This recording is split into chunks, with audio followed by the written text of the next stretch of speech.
what kind of CEO do you want or need to be? And I don't know, like, how about you? Like, actually, when I built my business, I actually never asked myself really like who I wanted or needed to be, but I was hit by reality. And and one day I joined a leadership seminar, and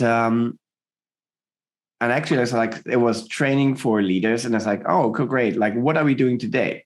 It was on a horse farm, and I said, like, okay, what are we doing here?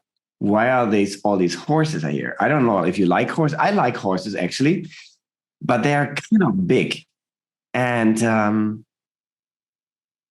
and so I thought, well, should we do? And the coach said, well, would you follow yourself? And I said, that's a good question. Would I follow myself? Yeah, because horses are a brutal mirror of your leadership. And I said, what do you mean? Yes, if you would not follow yourself, the horse will never follow you.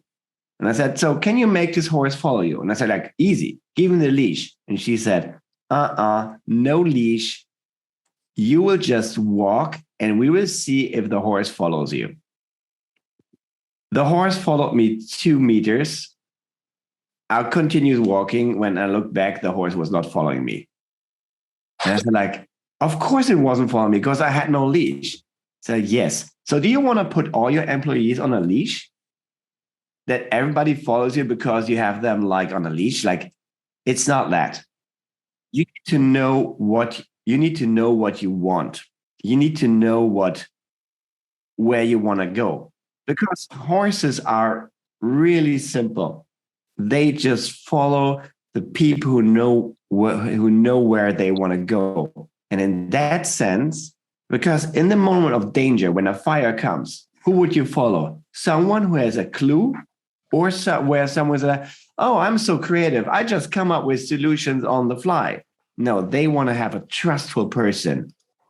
And so it's really interesting to see the question, would you follow yourself? So good morning, Mo. Oh, I see that a lot of people more came in. Hello, Emmanuel. And yeah, so good question. Would you follow yourself? And I would like to make a short breakout and just sending you out with three with this question. Would you follow yourself?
what I did did a research.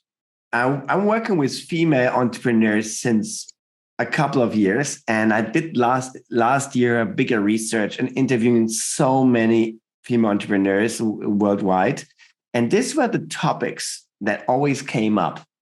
And it's like, because leadership has something to do with the support structure, with your team, right? So, and the question, what is in their, what was, they all said, what in their way? And this was the biggest things I always heard. Like, my biggest enemy, I'm probably the one that's holding me back, and also like holding the team back in the sense of to grow. Because if I, like you said, if I don't feel it, if I don't feel confidence, I don't feel love, how can the others? No. And then there's this topic of, do I have the right people? Is it the right horses? Is it the right people or not? Or maybe I need other ones, but can I really afford them?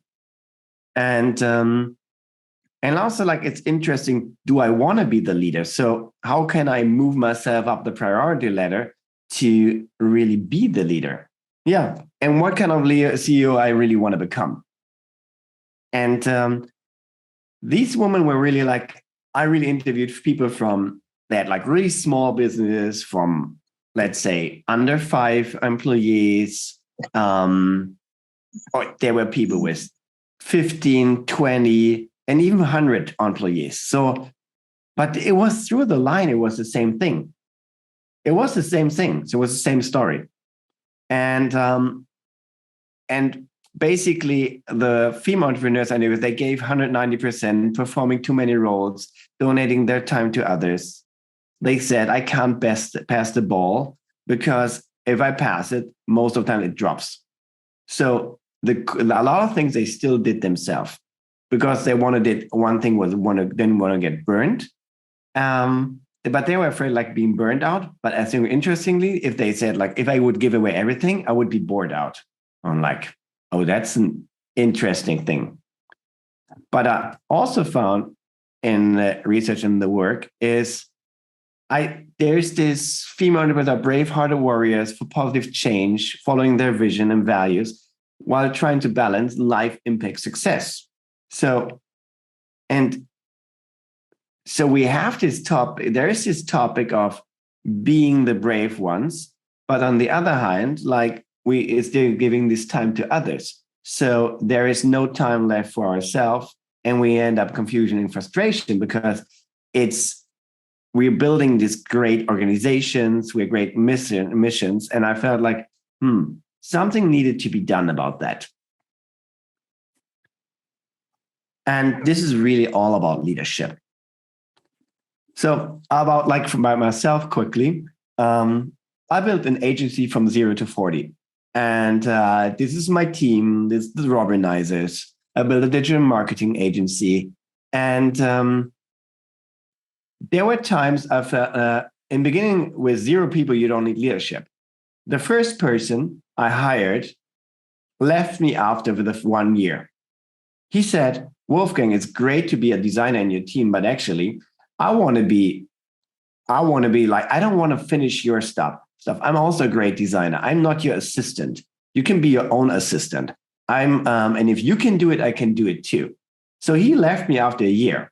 And I'm like, oh my gosh, I was such a bad leader, I thought. But maybe I didn't give him enough opportunity to be a designer, because I was a designer myself. So I hired better designers, which I thought were better, and stepped out of design and became the strategist. And this was the day I didn't do any design anymore. But so that by giving others the space to design, I could grow the agency. And we keep going, like, and I remember we were like about eight people. And there was this moment when we got this super big client, this opportunity. Working in Germany, there's a big company, it's called Beiersdorf, probably, Nivea. And we got the opportunity, like, you can have, like, one of our international client accounts. And we're like, but you need to grow for that. And this was a moment where I needed to ramp up the agency from 8 to 12 people. And And I did that. I hired new people, hired just a lot of more people because I know what they wanted. But then they said, oh, great, you have these people, but we are not giving you the contract yet because we are buyer stuff. We can work with anyone. So it was really the moment where leadership was really, really critical because I had this 12 people. I had this big client in front of me, but the client was not signing. And the client wasn't signing for 6 months. And how do you go through these phases in your company? It's really, I tried to motivate the team like every day to get new clients because the one big one did not sign. And after 5 weeks, after basically about 5 weeks, I needed to lay off the first people because we had not enough jobs to really like go through this phase. And it was really, really a tough time for me as a leader. And because we were all depending on this, there was this leap of growth when you went this journey. And I just remember where I couldn't, like, when I went to the office, I was so scared myself because I didn't know, will we make it? Because if the client doesn't sign finally, like we have to lay off more people and all of that. And but the people, in the beginning they wanted to really support and all that, but then they got also scared. And I realized when they get scared, they stop working. So I really needed to ramp up myself. And really, when I entered the office, I said, hey guys, this is a great day. We will make it. Come on, let's do some amazing work. Even if I was scared myself, we make it like the next month.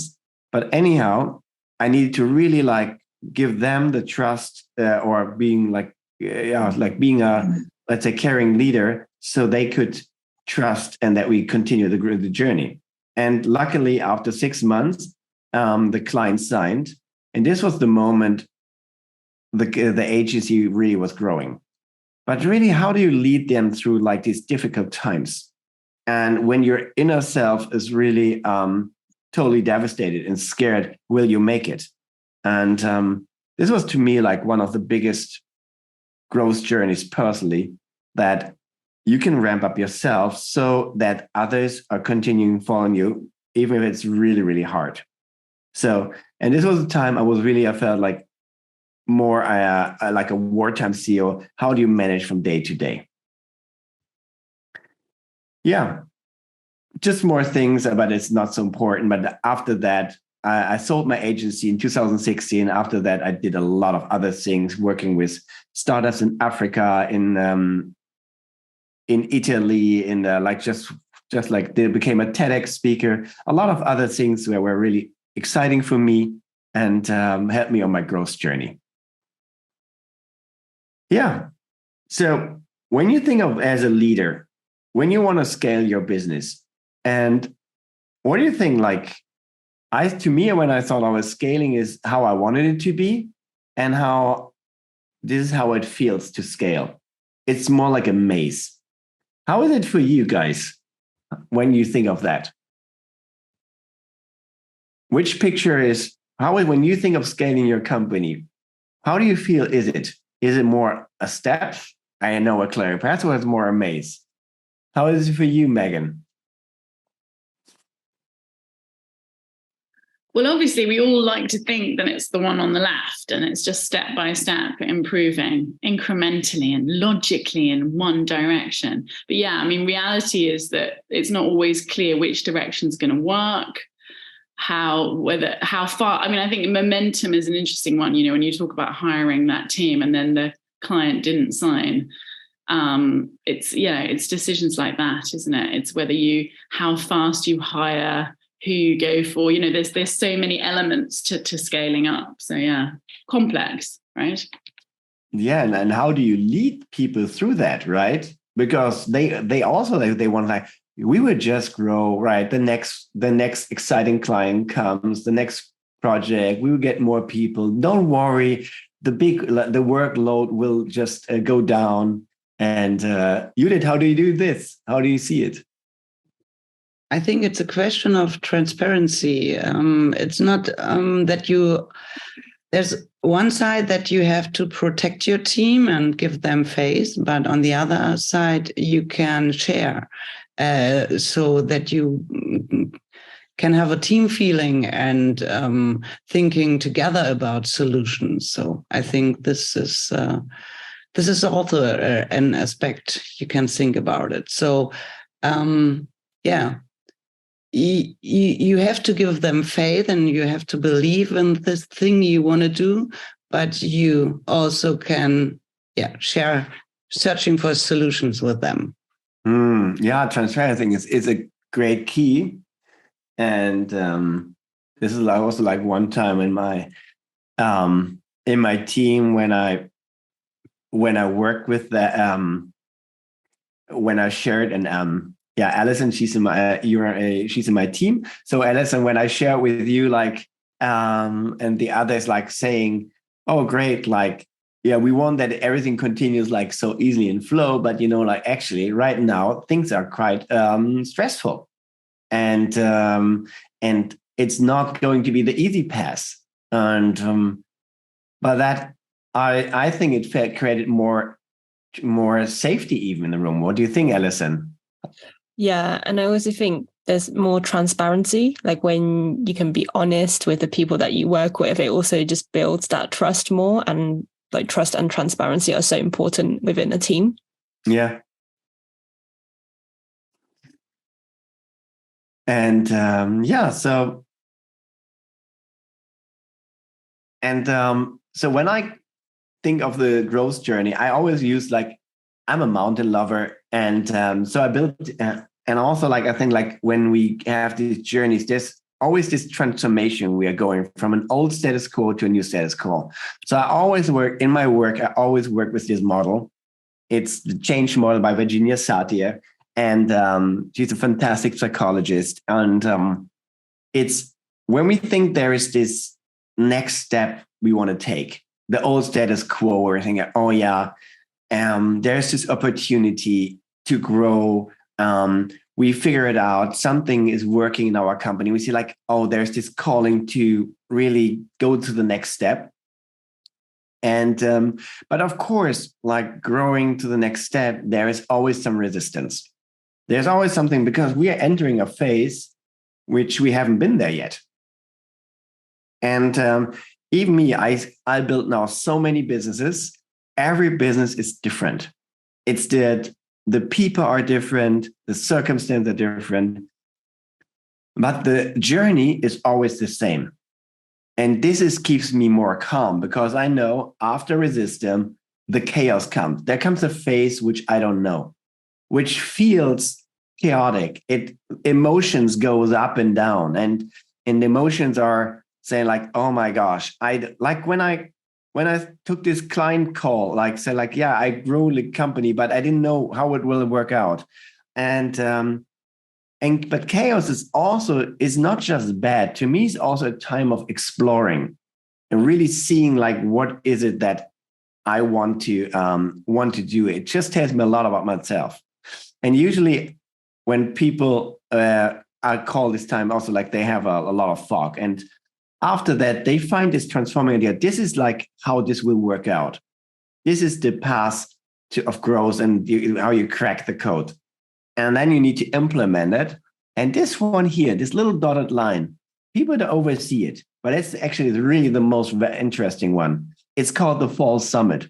It's on the same energy level like the first one. And this is when when the truth shows, is your idea really working? Are you able to push through it? Are you like continuing the journey? Or because when people get lazy here or they don't make it through there, the idea really goes back. They go back in chaos. So a lot of ideas are failing on this point because they don't pull through. And here it's really hard. This journey, just to go up. And you need a lot of strength to scale and then really reach the next level. where are you in your journey? Like when you share this, Linda, where are you in your journey? I'm in the new status quo because I passed in the last years the phase you're sharing with us, and the phase that you call chaos, I call the dead valley. The dead valley. Yeah. We passed it through a couple, 3-4 years ago, and now we are in the new status quo because we last year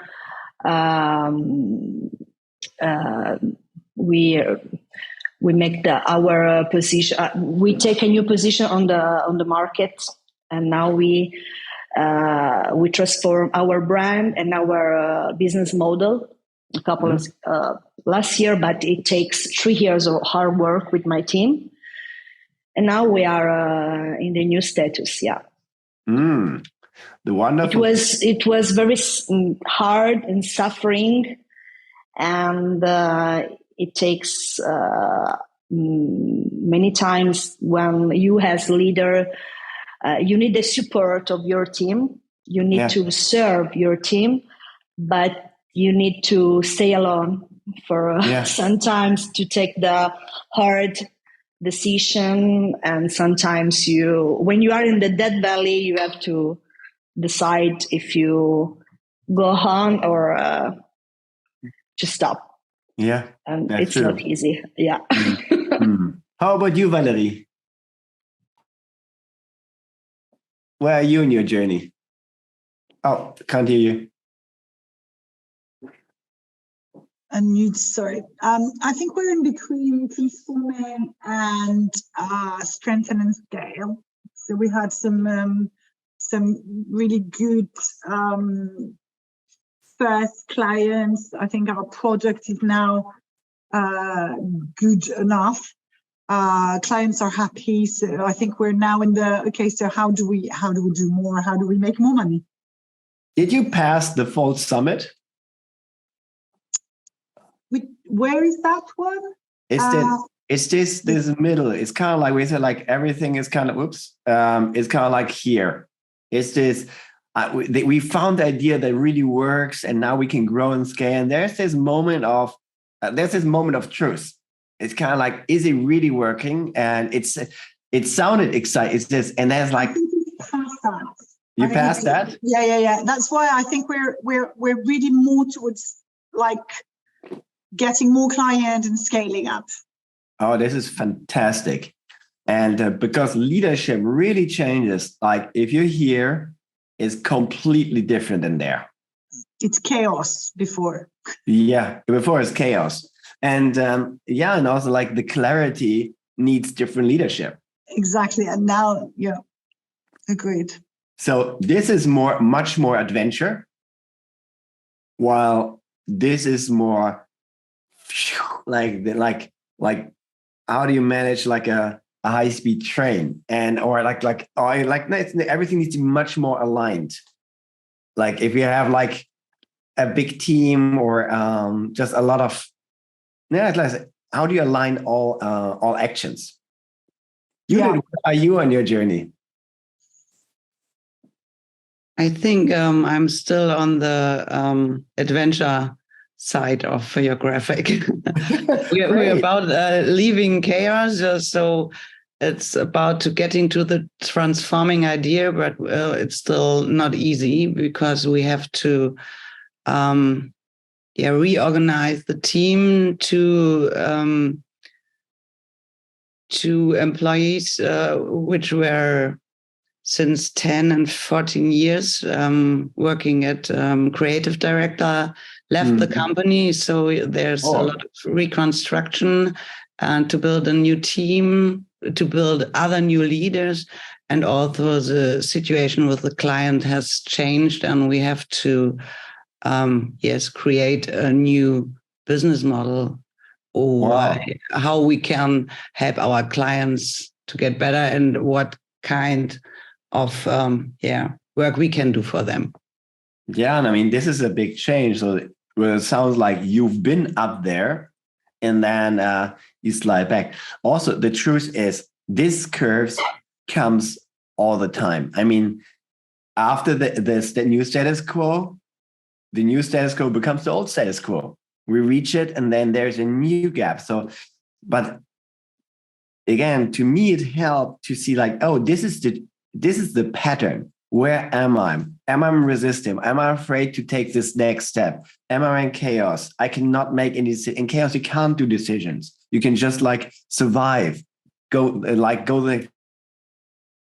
But clarity will come. Just be patient and don't push it. There's no answers now. And then it will show. And when the moment I have transformation, it's about like, who can help me? How can I make it happen like that? It's sustainable, but also get progress. How can I get help on its journey? So the journey keeps repeating. And this is to me creates this inner calm on this always so challenging journey.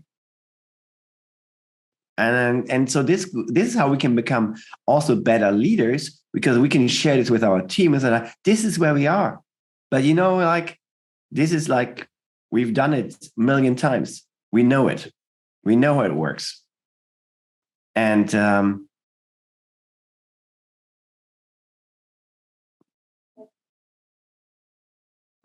so basically, so what I do like in my daily life, I really am supporting female entrepreneurs and some cool men, but there's less cool men, but there's just some cool men, really in sharpening their vision, building a reliable dream team, overcome growth doubts, and really balance life impact and success in their growth journey. It's all about growth and stabilizing the journey.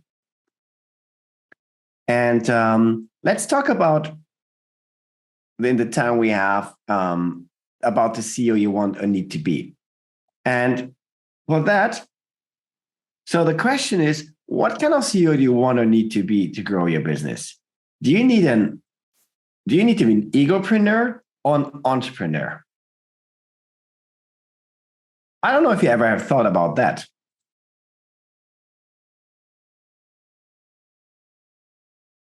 So Linda, like, what comes up when you see that the ego and the entrepreneur? You've worked the journey. Like maybe you can come up, like like, can you?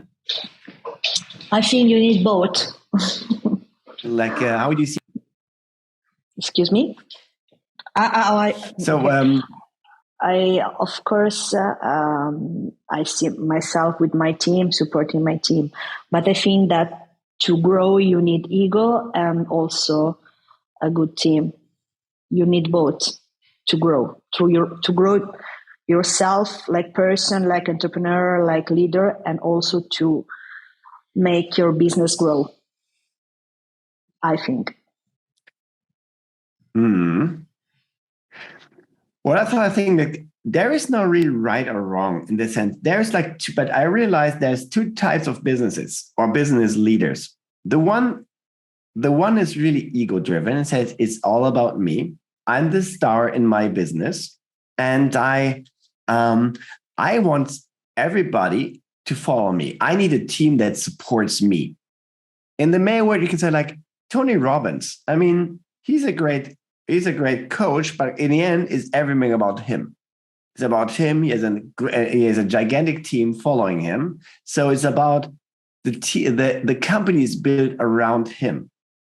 And but also when I think of my first year, when I shared the story with me as a designer, when I started my design studio, it was about me. I was the great designer, and the designer, I hired an assistant, and it was about me. I was the egopreneur. And so he left me because he said, like, I will never get Wolfgang will always be the designer in this company. So I don't have a perspective.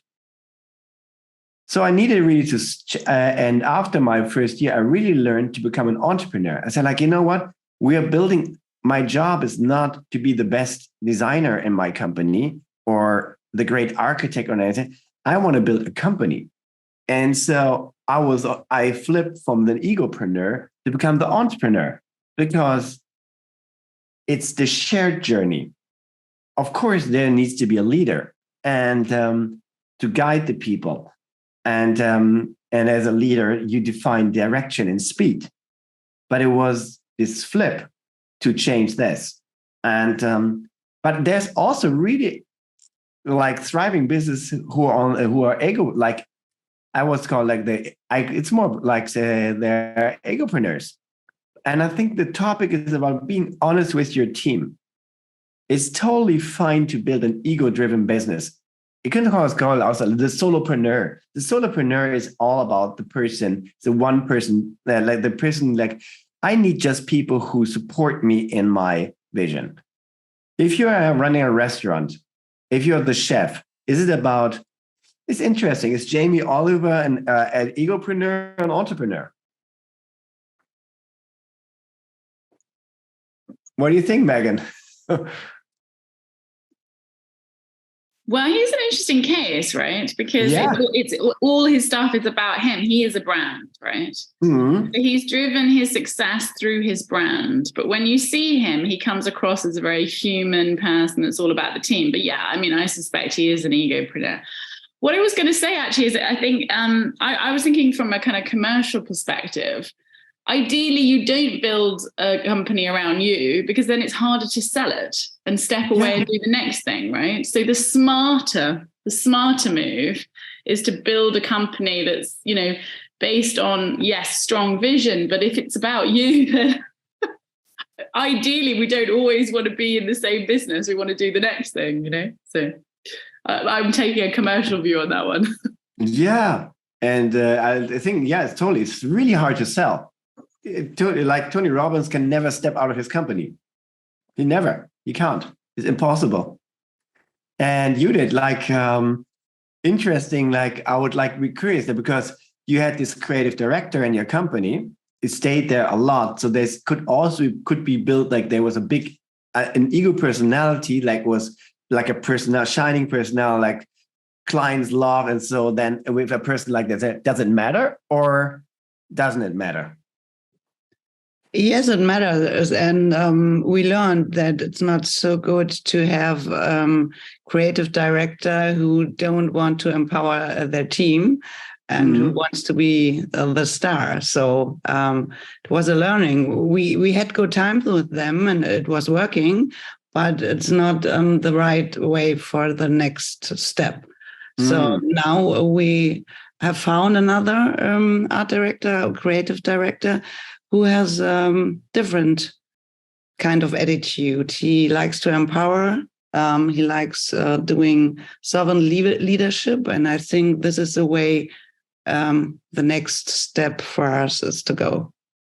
Yeah, interesting that you're saying that it's not the owner of the company. It's like the middle management, a creative director is basically the person who's owning the ego and is not willing to share this position. And so that is also blocking the system a lot. I think interesting.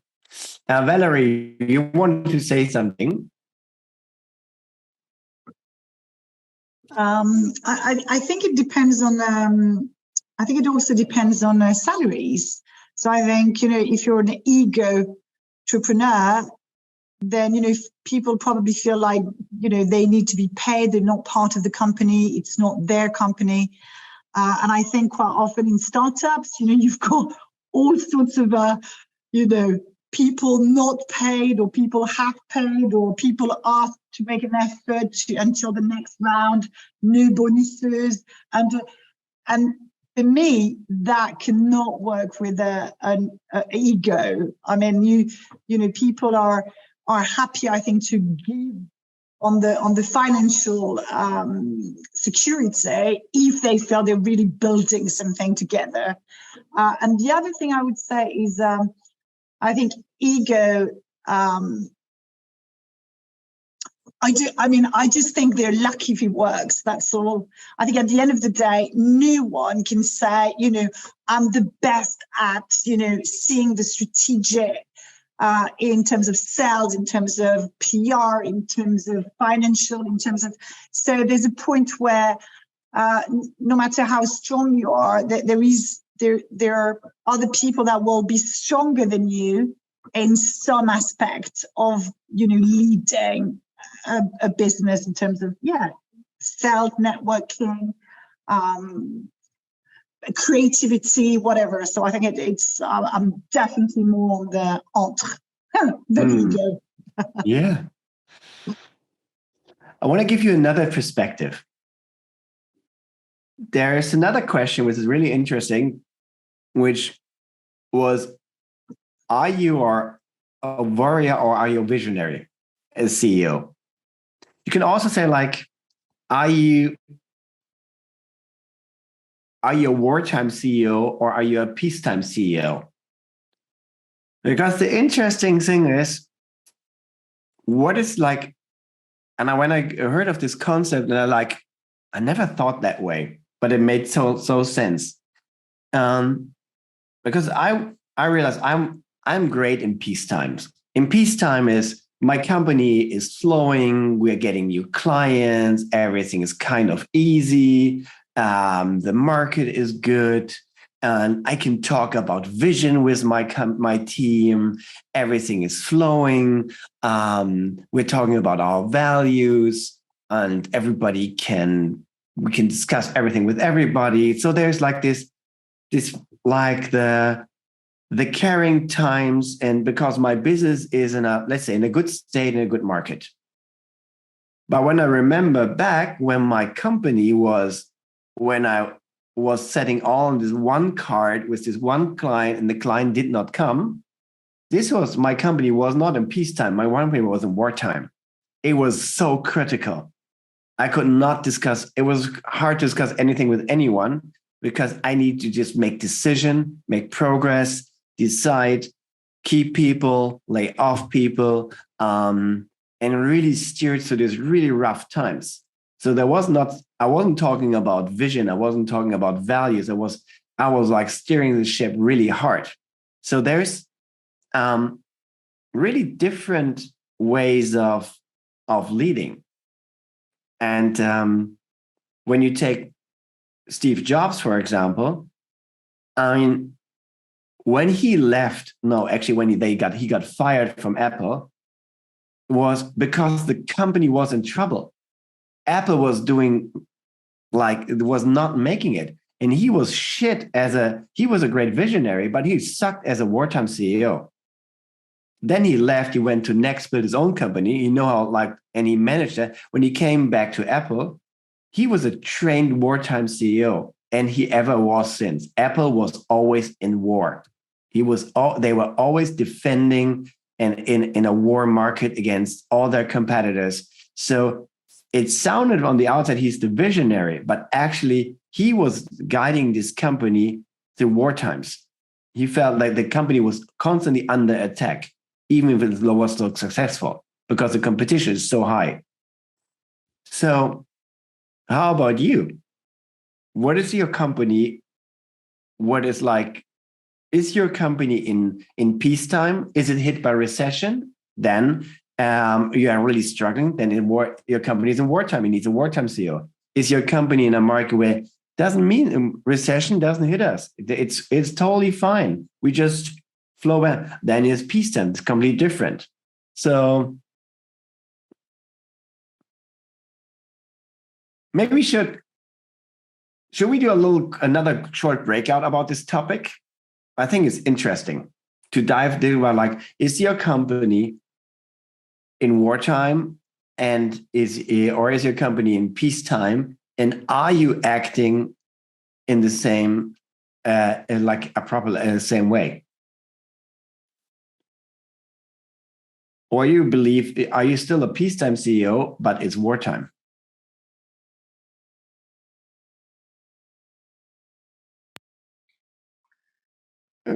I think I need a bit more clarity. Okay. Just to be honest. So okay. We could also make a discussion here. Okay. We're such a small team anyway, right? Yeah, that's good. We can keep it here. Yeah. So what I would say is, in my view, because I was thinking about what you're saying, and we've all been talking about pre-pandemic, there was the recession, then there was the pandemic, now there's Ukraine, blah. So it's been what they're calling a poly crisis, right? So So I think we've all, like, unless you've been a really established business, I find it hard to believe that anybody's been in peacetime for a really, really long time.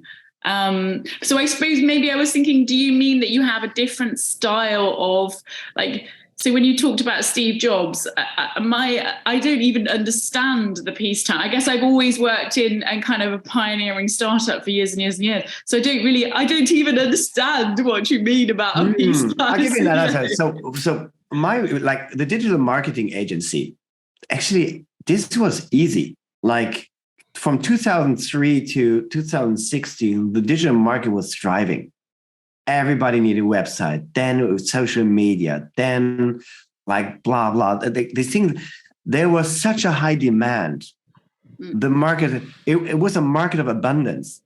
The only thing I could talk with my team about, there was this one challenge, but besides that, the company was just flowing and growing. So we, everybody said like, it will continue like forever. There was no worrying. There was, and the clients ask, what can you do more? We need more service from you. And it's like, so by that, I was like managing the growth easy. And because I was talking about, let's have value workshop. We need a vision. Everyone should participating, self-organization in my company. Like we were like, because everything was easy. When I look at my new company now, where I'm in the market is in the coaching market, there's a lot of coaches, a lot of strategists, there's really a lot of competition. And also I'm working with business owners. Business owners are like directly in contact with the recession.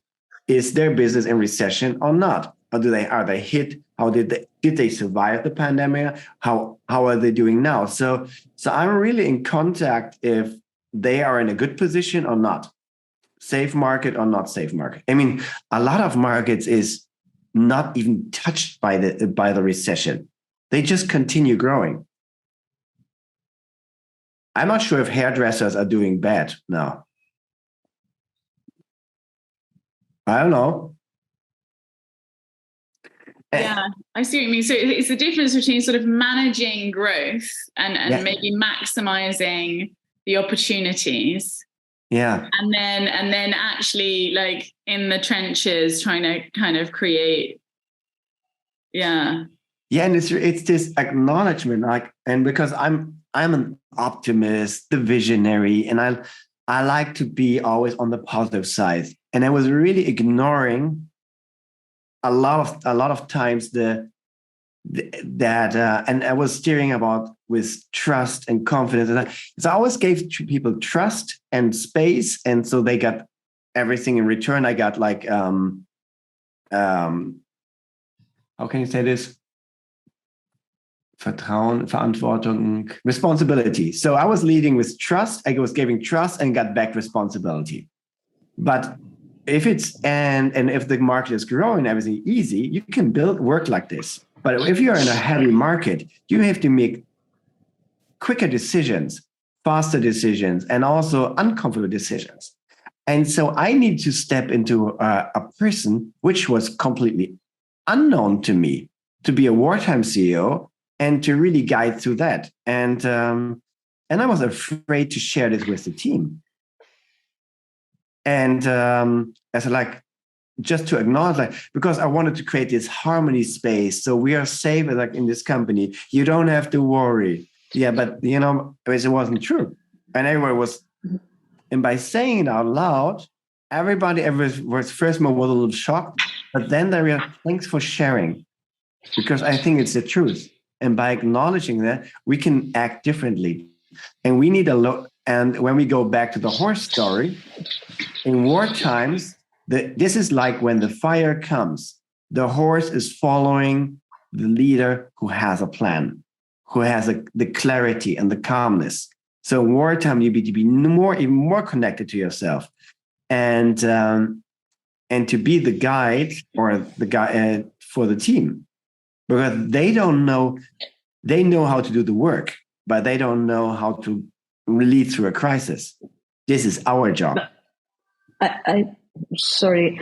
I just want to spend a few words because I'm sorry, but I'm leaving because I have a meeting now.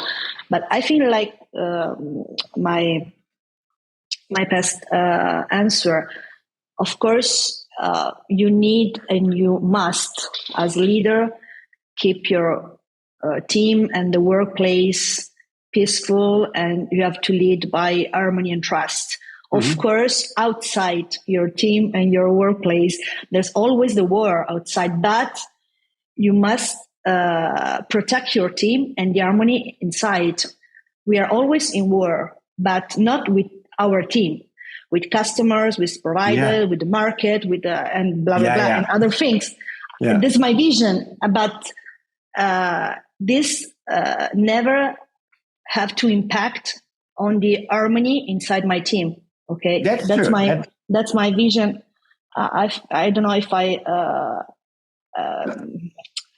took the point, but I think you said it beautifully. The outside circumstances doesn't have to affect the inside harmony. Of course. And I think but we are the gatekeepers of this harmony, because the outside world is peace or the outside world is war.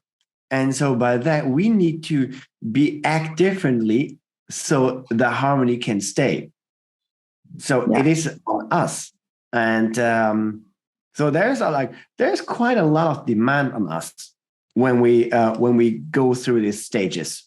And I was just like, keep our company growing. And also, and even if it tries to stay on the same level, there is like a lot of challenges on us.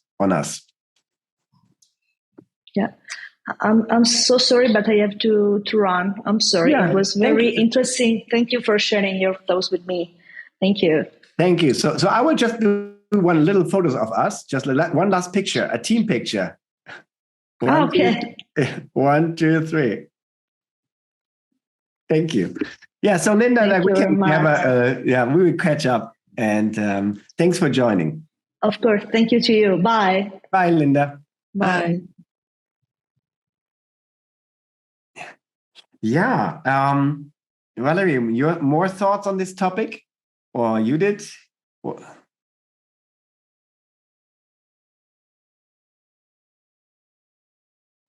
Valerie, you don't have your microphone on. Yeah. Sorry.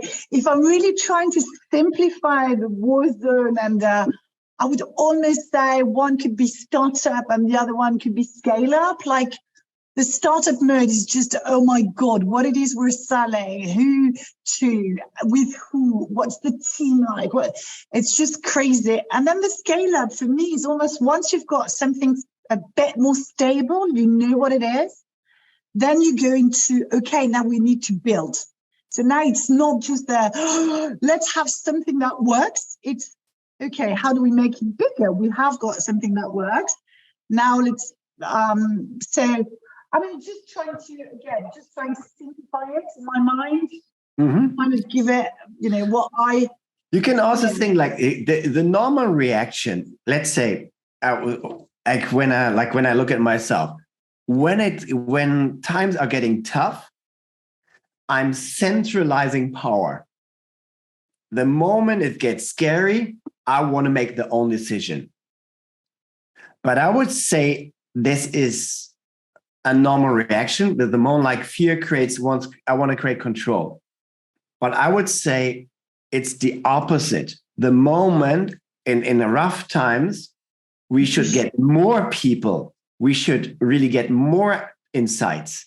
The reaction is control, but it's shared responsibility. What can you do? What is your idea, Valerie? What is what is everybody's idea? Because together we can pass through that. So, but you need to manage your feelings. I need to manage my feelings so I can use the creativity of the team. And but so it's so counterintuitive, because we want to do it the other way. It feels much more natural. And so I think this is a really interesting way of balancing in critical times or challenging times. And when you said that you're in the transition phase, you did from chaos transforming idea like that. It's interesting. How can you make use of the team to rebuild the company rather than centralizing? I know it all, which is no. No. It's a difficult question because the one of the biggest question is, do you want to build the vision with your team, or do you have to organize your company to get a place in the market? So in which way do you dissipate your team members? What do you have to decide on your own? And what decisions can you share with? As I told, transparency about how the company is standing on the market is very, very important to share it with your employees. And also talking about finding together solutions, what we can do for our clients, how we can make money and how we can survive. So, but in building the vision where you can go with your company, this is a different question, how much you share. Yeah. I'm just thinking, I think a lot of this is to do with your team, right? Because in our company, we're like a very top-heavy team. We're very experienced co-founders with loads and loads of like experience, to be honest. Whereas in like a classic company, you've got like, you know, maybe one or two men, and everybody else is maybe a lot more junior. And so therefore, I think how you operate in this style is very, very different. That's all I would say. So to be honest, for us, the answer is in the room. It's just making sure everybody can contribute in the best way possible. Whereas if you've got a lot of really junior people, to be honest, probably the answer isn't in the room. And you probably do have to be a bit more dictatorial. So yeah, and by that it's like giving them the space. So it's interesting. Leadership is so dynamic. Where are we currently so that we guide through this? All right. So interesting, isn't it? Leadership craziness. Oops. Yeah.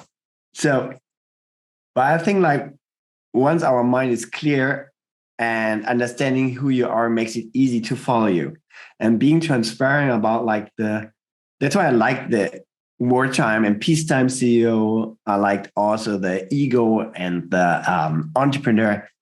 Everything is okay, but it's like stepping into this zone until the time changes and you need to step another one. So, and then there's this, you get enough time, resources for yourself because you know how to really like lead the others. It's all there. It's all there. But we need to know like where we are and what's needed. And this really helped me to guide through all the different situations. So this is a client of mine. She's Asia. She built a consultancy. Like she is like now over like almost 100 people. She really like grew a lot. And interesting. She was really like personally in a stage where she couldn't feel her company anymore. She was really in chaos. She's like, oh yeah, I built it out, but now what? Now what else? And she really wanted to like, what is the leader I need to be? Like, what am I a leader for the next stage? Where is this new vision? And so I worked with her in a one-on-one coaching, and it was really about, she said, like, I want to find my true identity. Like, what is it? The first stage of my life, I ticked all boxes. And I'm a mom, I built a company and all that. So, but what's next? What's next? what is my self-leadership and how can I be a great leader for others? And I did a one-on-one coaching. We really went into, I love working in nature. If I have the possibility, I go with people in nature because it's an amazing co-coach. And and there she could really, and today she really changed it. Like she started a movement, the Leaders from the Heart movement, and she flipped her company as a consultancy to be the root of that movement. And she wrote a book. And funny, like when we did the coaching, she wrote the first chapter on top of that mountain. And she was preparing. This was really the moment that she started writing it. She was writing the first chapter. So it was such a magical moment. And now she's thriving again. And from the outside, she looked at this fantastic, successful woman, this great leader. But there's she was not aligned with herself. And now everything's in contact again. And this was a great, a great moment seeing her thriving again. And and this is what I do and what I also offer. So this is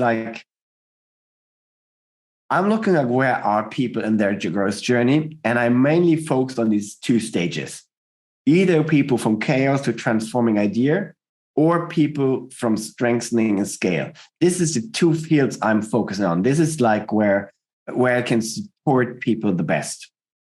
And it depends, there's always the possibilities to work one-on-one. There's possibility to work in groups. I have different programs and which are focusing on different stages. And one program is called the Future Self Manifester. And this is really where because I think I'm combining the nurturing with strategic business action. And because one thing is always what are we doing in our business? And it's the mind. But if we don't, we need to connect to our body and release unwanted thoughts and discover clarity and presence in ourselves. So there's the emotional side and there's the strategic side. It's both sides we need to combine. And this is what I always look that we find both in our work. And so I'm having a program which is coming up in end of March. It's a group for 8 people. It's really limited. And it's called the Uncomfortable Program for Growth Leadership. And it's really defining, follow your vision and values, defining what kind of CEO you want to be. Because interesting, one thing I need to be and I want to be, it's really having this inner clarity. And we need to balance life, impact, and success, which means how do you work if you have kids, you have a partner, and a business? How do you work with all of that? Then you have the employees. There's so much to manage. How do we balance it all? So in the end, you re-own your time without feeling guilt and really transforming your support structure, that they are real support, that your team is serving the mission so you get time off. And this is the key to really confidentially scale to the next level. And once you have the necessary support for your mission and have time for yourself. Because as leaders, we need time for ourselves. We need time to recover, to really where we don't do anything.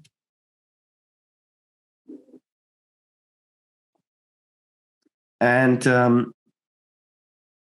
I do one-on-one coaching. This is about I charge $2,500 a month. So it's about $30,000 a year when I do really programs.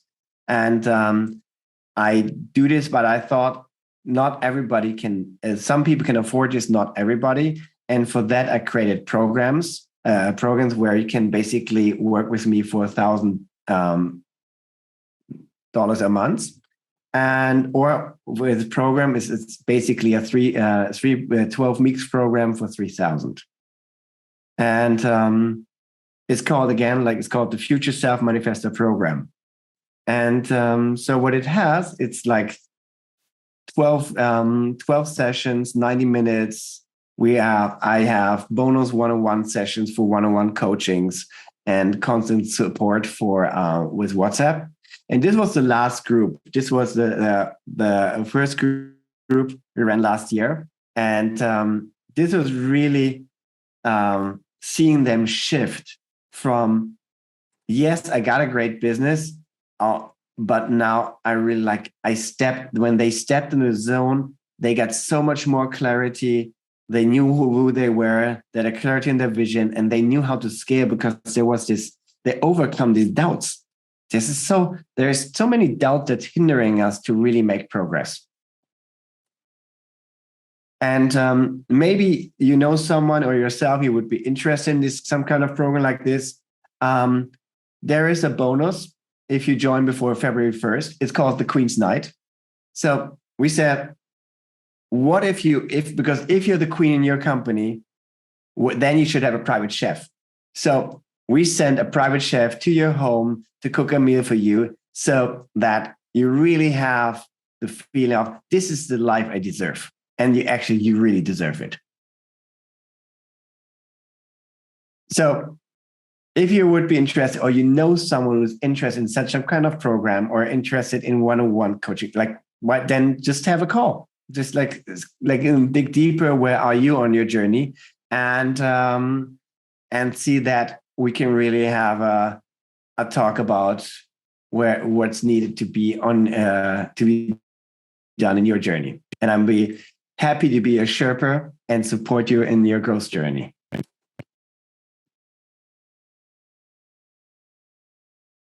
Yeah, that's it. That's what I'm doing. And thank you. Would the chef come to Geneva? Yes, he would come to Geneva. Of course. That's the point. We are really flexible. The chef needs to come anywhere. That's the point. The chef always needs to come. Fantastic.